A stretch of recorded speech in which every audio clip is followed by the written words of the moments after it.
ำลังฟังสถานีวิทยุกระจายเสียงแห่งประเทศไทยจังหวัดลำปาง FM 97 MHz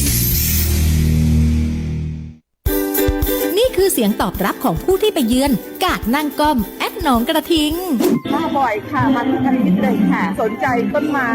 สภาพแวดล้อมที่เป็นธรรมชาติผมเป็นคนนครศรีธรรมราชครับมาเห็นกาดเขามีของขายเยอะแยะก็รู้สึกว่าประทับใจคือบรรยากาศทางเหนือนี่คือเป็นกันเองครับแบบง่ายๆสบายๆแก๊สนั่งกอมแก๊สหนองกระทิงมาหลายรอบแล้วเจ้าเพราะกินนักขนาดเลยมีทุกอย่างที่เขาอยากกินเลยเจ้าตลาดที่เปิดโอกาสให้ผู้ขายมีแหล่งจำหน่ายสินค้าและหารายได้พิเศษการนั่งก้อมแอดหนองกระทิงเปิดโอกาสให้ผมร้านโรตีในช่างนะครับได้หารายได้พิเศษในวันเสาร์อาทิตย์มีดนตรีฟังมีอาหารให้กินหลากหลายไม่ได้เสียค่าที่นะครับถ้าเราไปข้างนอกนี่ราคานี้ก็จะประมาณ50ครับตรงนี้เราขายที่40 บาทเน้นปริมาณว่าใช่กาดนั่งก้อมแอดหนองกระทิงเปิดจำหน่ายทุกวันเสาร์อาทิตย์6 โมงเช้าถึงบ่าย 2 โมงณสวนสาธารณะหนองกระทิงโดยองค์การบริหารส่วนจังหวัดลำปางที่นี่บรรยากาศดีมากเลยค่ะแล้วก็ประทับใจกาดนั่งก้อมแอดหนองกระทิงขอเชิญชวนหน่อยเจ้ามาเปิดมีโอกาสผ่านมาก็เสาร์ที่จะลืมนะครับที่กาดนั่งก้อมลำปางนะครับ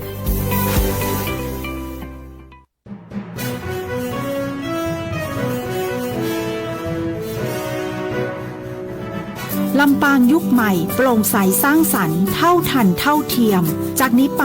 องค์การบริหารส่วนจังหวัดลำปางเสนอรายการร่วมคิดร่วมใจก้าวไปกับอบจ.ลำปาง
ผมใจก้าวไปกับอบจลำปางคุณผู้ฟังอยู่กับข้าเจ้าน้องหนิงสุชาดาเหมือนเก่าเหมือนเคยนะเจ้า5 โมงไปป่ายจันทร์จนถึงศุกร์นะเจ้าเฮาจะปากันที่สวทลำปาง97เมกะเฮิรตซ์ฟังชาติทั่วไทยฟังไกลทั่วโลกนะเจ้ายังใดก็แล้วแต่นะเจ้าคุณผู้ฟังเคยฟังเพลงอะหยัง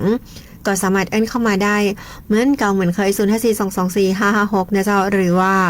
ฝากข่าวสารประชาสัมพันธ์ในรายการนี้นะเจ้ายินดีอยู่แล้วนะเจ้ารายการนี้นะเจ้าเพื่อประโยชน์สุขของพี่น้องประชาชนตึงหมดตึงเสียงลำปางยุคใหม่โปร่งใสสร้างสรรค์เท่าทันเท่าเทียมโดยฝ่ายประชาสัมพันธ์สังกัดกองยุทธศาสตร์และงบประมาณองค์การบริหารส่วนจังหวัดลำปางอำนวยการผลิตโดยนางสาวตวงราชลุงสุนทรนายกองค์การบริหารส่วนจังหวัดลำปางเจ้าท่านต้องการให้ช่วงเวลานี้เป็นช่วงเวลาที่เป็นประโยชน์กับพี่น้องประชาชนนักที่สุดนะเจ้าเฮาแลกเปลี่ยนกันเป็นการสื่อสารกัน2 ต่างใครฟังเพลงก้าก็เอิ้นเข้ามานะเจ้ามีข่าวสารก้านะเจ้าก็ฝากน้องประชาสัมพันธ์ในรายการนี้ยินดีทุกเรื่องราวตีจะนำมาประชาสัมพันธ์เพื่อกับคุณผู้ฟังได้รับผู้รับทราบกันเพื่อประโยชน์ของพี่น้องประชาชนแล้วก็ลูกหลานคนลำปางบ้านเฮานะเจ้าวันนี้น้องก็มีเรื่องราวข่าวสารนักหลายคุณผู้ฟังเจ้าตีจะเล่าสู่คุณผู้ฟังได้รับฟังกันนักเลยโดยเฉพาะวันเสาร์ที่ผ่านมาคุณผู้ฟังเจ้าองค์การบริหารส่วนจังหวัดลำปางร่วมกับสภาเด็กและเยาวชนรวมพลังกันจัดงาน4 ทศวรรษเยาวชนยกย่องละอ่อนและก็เยาวชนดีเด่นจังหวัดลำปางประจำปี 2568 พร้อมพลังสังคมคนรุ่นใหม่นะเจ้ารวมไปถึงนะเจ้ากับเรื่องราวข่าวสารต่างๆนะเจ้าที่น่าสนใจนักหลายเลยนะเจ้าเนาะก็จะเล่าสู่คุณฟังได้รับฟังกันนะเจ้ารวมไปถึงลำปางของเฮาจัดงานที่ยิ่งใหญ่คุณฟังได้ไปหันหรือยังวิจิตรแอดลำปางนะเจ้าเสน่ห์เหนือการเวลาดึงเสน่ห์เมืองเก่าสู่ประสบการณ์การท่องเที่ยวระดับโลกคุณฟังเจ้าจังหวัดลำปางของเฮางามขนาดเลยงานนี้ไผบ่ได้ไปเตื้อย่ำนะเจ้าฟังรายการน้องก่อนแล้วคุณผู้ฟังก็จะอยากไปยิ่งขึ้นไปเซลฟี่ไปเช็คอินไปถ่ายรูปบันทึกไว้เจ้ากับความงามต่างๆวิจิตรแอดลำปางนะเจ้าเสน่ห์เหนือการเวลานะเจ้าเอาเป็นว่าเดี๋ยวน้องมีรายละเอียดเรื่องนี้มาเล่าสู่กันฟังนะเจ้าเนาะรวมไปถึงเรื่องราวที่น่าสนใจนักหลายนะเจ้าเดี๋ยวสักคำหนึ่งเดี๋ยวน้องจะเล่าสู่กันฟังนะเจ้าเนาะที่แน่ๆอยากให้ฟังเพลงอะหยัง0542245556นะเจ้าใครฟังเพลงอะหยังก็เอิ้นกันเข้ามานะเจ้าเนอะขอบคุณแฟนรายการเจ้าเป็นประจำกุฏิเลยนะเจ้าเนาะเวลาไปเป็นพิธีกรที่ไหนคุณผู้ฟังก็จะเอิ้นมาบอกว่าฟังรายการอยู่เป็นประจำนะน้องหนิงที่สวท5 โมงแรงถึง6 โมงแรงอีนะเจ้านอนเนาะรายการร่วมขึ้นร่วมใจก้าวไปกับอบจลำปางเพราะฉะนั้นเขาต้องช่วยกันคุณผู้ฟังห่วมกันตัดนี้นะเจ้าเบาว่าจะเป็นเรื่องราวการพัฒนาจังหวัดลำปางนะเจ้าส่วนราชการรัฐวิสาหกิจเอิญเข้ามาได้เลยเจ้าน้องเป็นสื่อกลางในการประชาสัมพันธ์ให้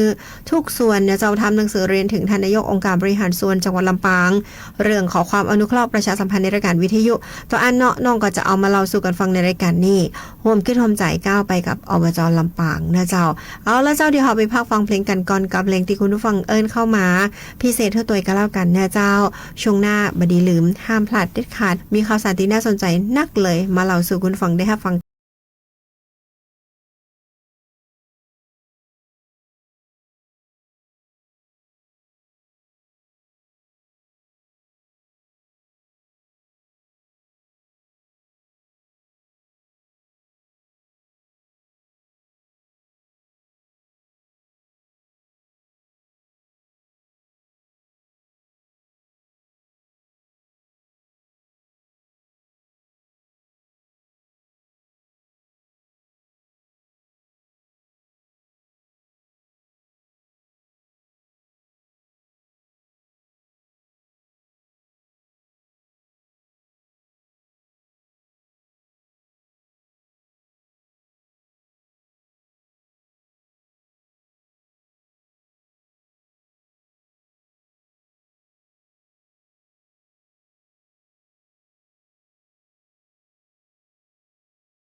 วันเสาร์ที่ผ่านมาอย่างที่น้องได้ว่าไปนะเจ้าองค์การบริหารส่วนจังหวัดลำปางต้องบอกเลยว่านอกจากจะพัฒนาทุกกลุ่มอาชีพแล้วเฮายังให้ความสำคัญกับกลุ่มเยาวชนลูกหลานคนบ้านเฮาแหมตัวนะน้องๆนักเรียนในโรงเรียนต่างๆคุณผู้ฟังเจ้าหลากหลายจันแต่เนอะคุณผู้ฟังเจ้านักหลายอะติมาในวันนี้นะเจ้ากับสภาเด็กและเยาวชนรวมพลังจัดงานตีต้องบอกเลยว่ามาครบทุกกลุ่มทุกเพศทุกวัยของน้องๆเยาวชนแต่เลยหลายๆโรงเรียนนะเจ้าเนาะกับงาน4ทศวรรษวันเยาวชนยกย่องเด็กและเยาวชนดีเด่นจังหวัดลำปางประจำปี2568พร้อมเสริมพลังสังคมคนรุ่นใหม่นะเจ้าวันเสาร์ที่6กันยายน2568ที่ผ่านมาองค์การบริหารส่วนจังหวัดลำปางพร้อมกับสภาเด็กและเยาวชนจังหวัดลำปางจัดงานมหกรรมการพัฒนาละอ่อนและเยาวชนในวันเยาวชนแห่งชาติจังหวัดลำปางประจำปี2568ภายใต้แนวคิด4ทศวรรษรวมแรงแข่งขันช่วยกันพัฒนาไฟหาสันตินะเจ้าพร้อมทั้งดำเนินโครงการสร้างเสริมสุขภาวะจิตเชิงบวกนะเจ้าณห้องประชุมชั้น1องค์การบริหารส่วนจังหวัดลำปางโดยมีเยาวชนภาคีเครือข่ายสมาชิกสภาองค์การบริหารส่วนจังหวัดลำปางและหน่วยงานที่เกี่ยวข้องเข้าร่วมกว่า290คนเจ้าโดยนายประกรณ์กนวลีปลัดจังหวัดลำปางเป็นประธานในพิธีเปิดพร้อมด้วยนางสาวตวงรัตน์ โลสุนทรนายกองค์การบริหารส่วนจังหวัดลำปางกล่าวต้อนรับและนายธนวัฒน์ถาแก้วประธานสภาละอ่อนและเยาวชนจังหวัดลำปางกล่าวรายงานวัตถุประสงค์ของการจัดงานภายในพิธีก็ยังมีการมอบเกียรติบัตรเชิดชูเกียรติละอ่อนและเยาวชนดีเด่นจังหวัดลำปางและองค์กรที่ทำคุณประโยชน์ต่อเด็กและเยาวชนประจำปี2568ตัวนะเจ้าการจัดงานมีวัตถุประสงค์ก็เพื่อยกย่องเชิดชูเกียรติละอ่อนและเยาวชนที่มีความประพฤติดีมีจิตอาสาและก็สร้างแรงบันดาลใจให้กับเยาวชนได้ตระหนักถึงบทบาทหน้าที่สำคัญของตัวเก่าในการพัฒนาสังคมตลอดจนเป็นการบูรณาการร่วมมือระหว่างหน่วยงานภาครัฐเอกชนและก็เครือข่ายเยาวชนเพื่อร่วมกันขับเคลื่อนในการพัฒนาละอ่อนและเยาวชนอย่างยั่งยืนนั่นเองเจ้าท่านนายกตวงรัตน์ โลสุนทรนายกองค์การบริหารส่วนจังหวัดลำปางท่านได้กล่าวว่าความสำคัญของละอ่อนและเยาวชนองค์การบริหารส่วนจังหวัดลำปางได้ตระหนักดีนะเจ้าว่าเยาวชนคือพลังสำคัญของสังคมและน้องๆทุกคนก็คือลูกหลานที่เป็นความภาคภูมิใจของพี่น้องประชาชนเจ้าจังหวัดลำปางเจ้างานนี้นะเจ้าบ่าเพียงแต่เป็นเวทีในการแสดงออกถึงความสามารถแต่ก็ยังเป็นปื้นตีในการเฮียนหู้สร้างแรงบันดาลใจเสริมสร้างมิตรภาพและพัฒนาความคิดสร้างสรรค์เพื่อเตรียมความพร้อมสู่อนาคตหวังเป็นอย่างยิ่งว่าน้องๆจะได้รับความหู้ความสุขและประสบการณ์ดีๆจากกิจกรรมในวันนี้นะเจ้าแล้วก็จะนำสิ่งดีๆที่ได้รับนะเจ้าไปใจในการเฮียนการทำงานและการใจชีวิตเพื่อก้าวไปเป็นคนเก่งคนดีและคนมีคุณภาพพร้อมขับเคลื่อนจังหวัดลำปางประเทศไทยของเฮาเพื่อเจริญก้าวหน้าอย่างมั่นคงนะเจ้าอันนี้ท่านนายกเปิ้นได้ฝากถึงน้องๆกูคนเลยนะเจ้าติมาในวันนั้นคุณผู้ฟังเจ้าซึ่งวันเสาร์ที่ผ่านมานี่บ่ได้นะคุณผู้ฟังเจ้าในการนี้เจ้ามีนางสาวอัมภัยอุณทเลขขจิตสมาชิกสภาองค์การบริหารส่วนจังหวัดลำปางอำเภอเมืองเขต3และก็นายพานเพชรโพทองสมาชิกสภาองค์การบริหารส่วนจังหวัดลำปางอำเภอเมืองเขต5เข้าร่วมงานตัวนะเจ้าภายในงานก็มีกิจกรรมหลากหลายคุณผู้ฟังเจ้าบอกว่าจะเป็นการแสดงดนตรีพื้นเมืองและการแสดงศิลปวัฒนธรรมโดยละอ่อนนักเรียนโรงเรียนนิคมสร้างตนเองกิ่วลม3นะเจ้าแล้วก็การแสดงความสามารถของตัวแทนละอ่อนและเยาวชนในพื้นที่จังหวัดลำปางนิทรรศการและกิจกรรมสร้างเสริมสุขภาวะจิตเชิงบวกจากหน่วยงานและภาคีเครือข่ายการเสวนาและก็ระดมความเห็นสภาเมืองคนรุ่นใหม่และการวางแผนการจัดตั้งคณะทำงานสภาเมืองคนรุ่นใหม่จังหวัดลำปางเจ้ารวมไปถึงกิจกรรมแลกเปลี่ยนเรียนรู้การดูแลสุขภาพจิตในโรงเรียนแฮมโตยนะเจ้าถือได้ว่าเป็นเรื่องราวดีๆที่เล่าสู่กันฟังตัดนี้ลูกหลานคนลำปางอนาคตคนลำปางเจ้าท่านนายกตวงรัตน์ โลสุนทรนายกองค์การบริหารส่วนจังหวัดลำปางบอกว่าต้องยะฮือน้องได้ตระหนักและที่สำคัญเจ้าตระหนักฮู้ตื่นฮู้นะเจ้าเพื่อจะได้ทำสิ่งดีๆให้กับสังคมต่อไปละอ่อนก็จะต้องเริ่มตั้งแต่บัดนี้เจ้าวันหน้าเปิ้นเป็นคนใหญ่มาเปิ้นก็จะได้ฮู้ส่วนใหญ่แล้วก็จะเป็นผู้นำตึงนั่นนะติมาในวันนั้นนะเจ้ารู้สึกว่าแต่ละคนนี่ศักยภาพสูงๆตึงนั่นนะเจ้าแต่ละโรงเรียนนะเจ้าเนาะก็ถือว่าเป็นเรื่องที่ดีเลยทีเดียวที่เราสู่คุณผู้ฟังได้รับฟังกันนะเจ้าเนาะกับการเป็นภาวะผู้นำของลูกหลานบ้านเฮานะเจ้าที่ไปโรงเรียนเนาะเปิ้นไปฮัดเปิ้นไปมีประสบการณ์อะไรอย่างบางทีอีปอยแม่บ่ได้ฮู้เลยนะแต่พอมามีโอกาส ได้หันเป็นแสดงความสามารถบอกว่าจะเป็นพิธีกรร้องเพลงฟ้อนรำอะไรอย่างก็ตามคุณผู้ฟังเจ้านั่นคือความภาคภูมิใจของอีปออีแม่ผู้ปกครองแล้วก็คุณครูทุกคนพี่หนิงเองในฐานะพิธีกรเนี่ยก็ยังหันแล้วน่าชื่นชมน้องๆเก่งและมีความสามารถต้าๆเลยนะเจ้านี่คือเรื่องราวดีๆและก็งานดีๆที่องค์การบริหารส่วนจังหวัดลำปางจัดขึ้นเพื่อลูกหลานและอนาคตคนลำปางโดยท่านตวงรัตน์สุนทรนายกองค์การบริหารส่วนจังหวัดลำปางพร้อมที่จะผลักดันให้เยาวชนลูกหลานคนบ้านเฮาเป็นคนดีคนเก่งเป็นคนที่มีคุณภาพของสังคมต่อไปเจ้าอันนี้ก็เป็นเรื่องราวที่เล่าสู่กันฟังในวันนี้ว่าวันเสาร์ที่ผ่านมามีกิจกรรมอะไรอย่างพ้องนะเจ้าเนาะยินดีและขอบคุณจัดนักสำหรับคุณผู้ฟังนะเจ้าตีอยู่เป็นเพื่อนกันหลายๆตีนะเจ้าเนาะอูเอิญคือกำลังใจมานะเจ้ารวมไปถึงเวลาไปการไหนก็ตามเนาะเปิดกันเศร้าๆเลยนะเจ้ายินดีและขอบคุณต้าผมขึ้นโฮมสายก้าวไปกับอบจ.ลำปาง 5 โมงถึง 6 โมงแมลงกูวันจันทร์จนถึงวันศุกร์บ่ได้ลืมนะเจ้าตีสวทลำปางแห่งนี้ช่วยกันกดไลค์กดแชร์กดติดตามเตเนอร์ใน Facebook องค์การบริหารส่วนจังหวัดลำปางนะเจ้าชมไลฟ์ในสวทลำปางแล้วก็อสมทลำปางรวมไปถึงอบจ.ลำปางได้เลยนะเจ้าตีอสมทลำปางก็จะเป็นรายการเปิดบ้านอบจ.นั่นเองอันนั้นมีกูวันเสาร์และวันอาทิตย์ 10 โมงถึงเที่ยงนะเจ้านอกเกาะฝากประชาสัมพันธ์ตัวนะเจ้าเอาล่ะช่วงนี้นะเจ้าไปฟังเพลงนี้นะเจ้าที่คุณผู้ฟังเอิ้นเข้ามาพิเศษ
แต่ทิ้งขยะกันมากขึ้นจนเกิดปัญหากับทุกชีวิตและสิ่งแวดล้อมขยะที่มีถ้าช่วยกันคัดแยกก่อนทิ้งก็จะช่วยลดปัญหาขยะได้ก่อนทิ้งดูให้ดีนะครับขยะเปียกถังสีเขียวขยะทั่วไปถังสีน้ำเงินขยะรีไซเคิลถังสีเหลืองขยะอันตรายถังสีแดงคัดแยกขยะก่อนทิ้งเริ่มได้ที่ตัวเราเท่ากับช่วยลดขยะบนโลกสนับสนุนโดยองค์การบริหารส่วนจังหวัดลำปางให้โลกเราสวยพวกเรามาช่วยกันเจ้าไม่ถึงช่วงนี้นะเจ้าไผ่ป้าลูกป้าหลานหรือว่าตัวเก่าไปแอลงานวิจิตรแอดลำปางหรือยังเจ้า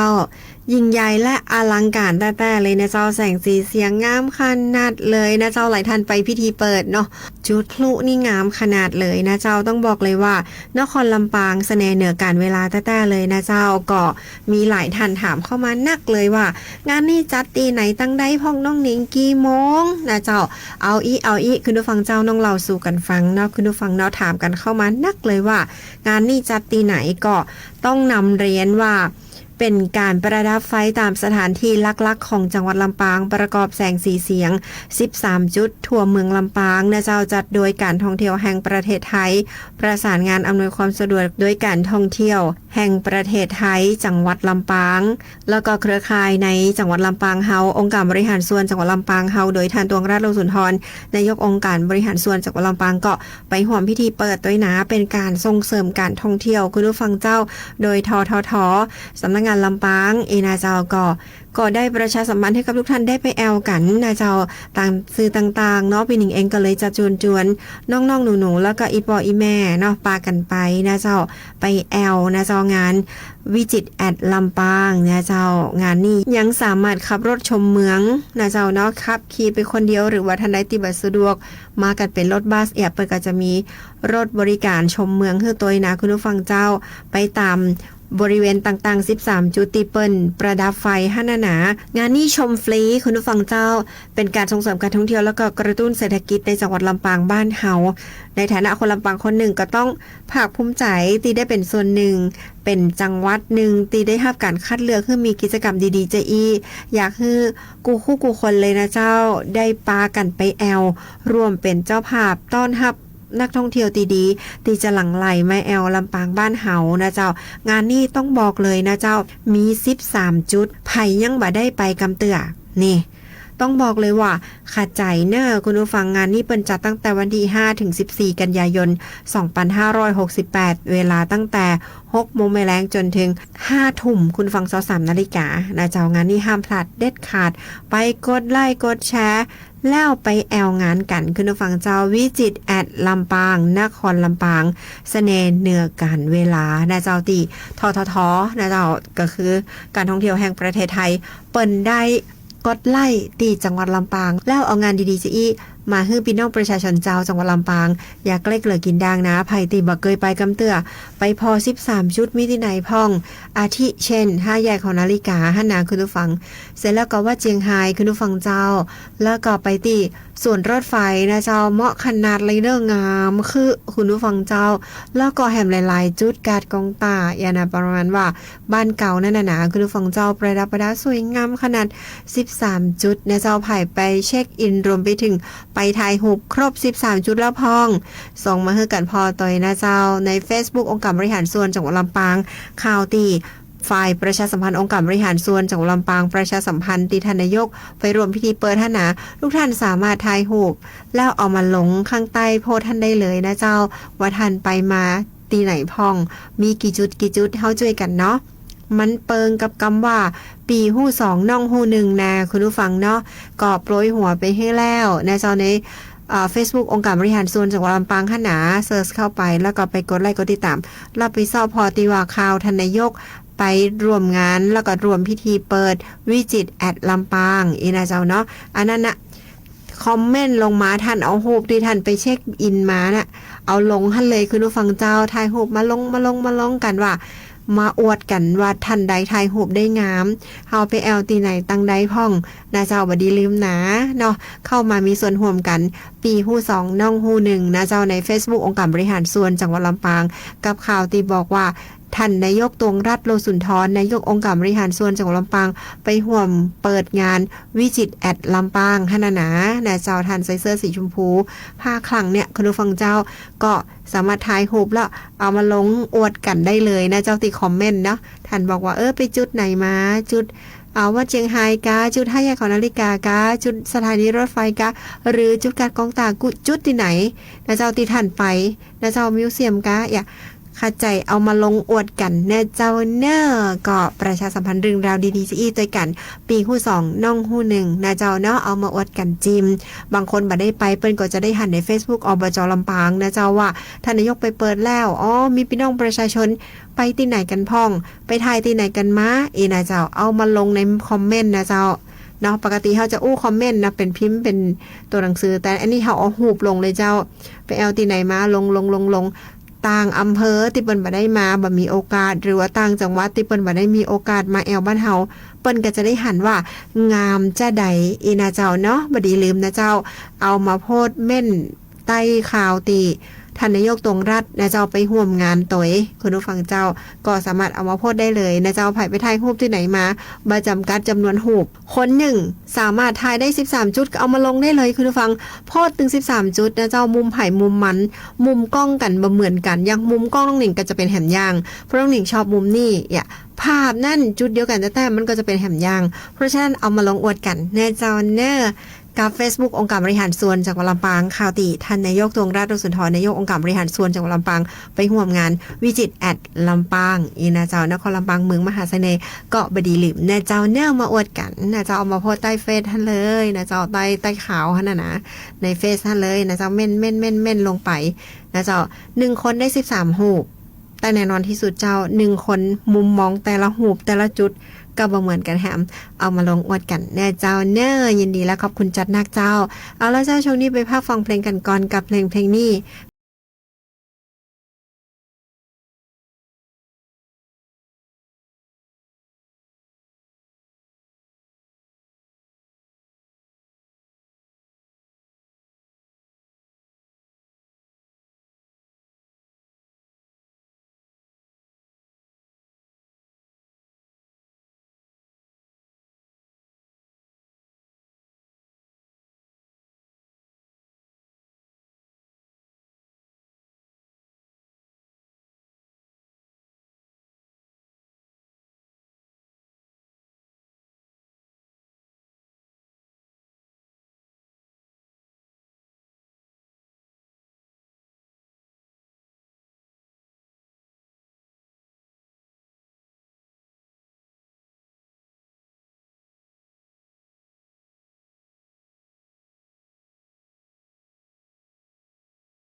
สาดไม่น้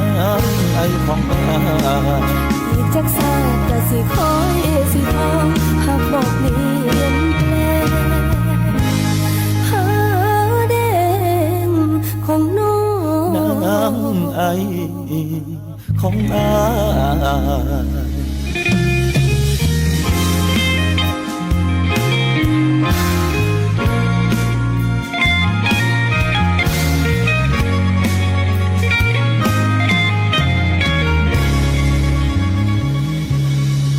ช่วงนี้มีเรื่องราวดีๆเราสู่กันฟังนะเจ้าน้องจะนำเรียนทุกท่านว่าองค์การบริหารส่วนจังหวัดลำปางรวมไปถึงโรงพยาบาลส่งเสริมสุขภาพตำบลในสังกัดองค์การบริหารส่วนจังหวัดลำปางนะเจ้าเปิ้นมีศูนย์ยืมคืนกายอุปกรณ์ต่างๆสำหรับผู้พิการผู้ที่มีภาวะพึงพิงผู้ป่วยติดเดินมาได้นะเจ้าทุกท่านสามารถไปยืมได้เนอนะเจ้าจากความห่วงใยสู่การดูแลท่านนายกตวงรัตน์ ลมสุนทรนายกองค์การบริหารส่วนจังหวัดลำปางก็เปิดโครงการจัดตั้งศูนย์ยืมคืนกายอุปกรณ์การแพทย์โรงพยาบาลส่งเสริมสุขภาพตำบลบ้านป่าแขมอำเภอวังเหนือจังหวัดลำปางนะเจ้าในวันที่4กันยายน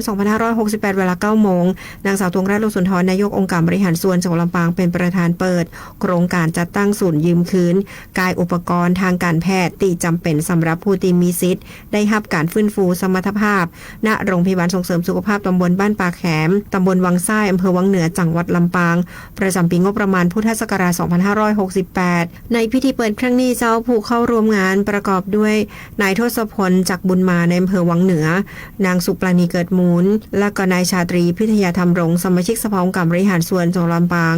อำเภอวังเหนือนายเจ้าท่านผู้อำนวยการโรงพยาบาลส่งเสริมสุขภาพตำบลในเขตพื้นที่สังกัดองค์การบริหารส่วนจังหวัดลำปางนายกองค์การบริหารส่วนตำบลวังซ้ายกำนันผู้ใหญ่บ้านท่านผู้นำชุมชนอสมรวมไปถึงพี่น้องประชาชนผู้ที่มีสิทธิ์ได้รับการสนับสนุนกายอุปกรณ์จำนวน10 รายด้วยกันเจ้าช่วงนี้คุณผู้ฟังต้องนำเรียนนะเจ้าว่าประเทศไทยกำลังก้าวสู่สังคมผู้สูงอายุส่งผลให้มีผู้ป่วยจำนวนนักเลยนะเจ้าที่เป็นโรคบาดติดต่อเรื้อรังนะเจ้าผู้พิการแล้วก็ผู้สูงอายุที่มีภาวะพึงพิงสูงขึ้นการเข้าถึงกายอุปกรณ์แล้วก็เครื่องช่วยความพิการจึงมีความจำเป็นอย่างยิ่งแต่ก็ยังคงมีข้อจำกัดในเรื่องของราคาแล้วก็ความสะดวกในการเข้าถึงบริการโดยโครงการ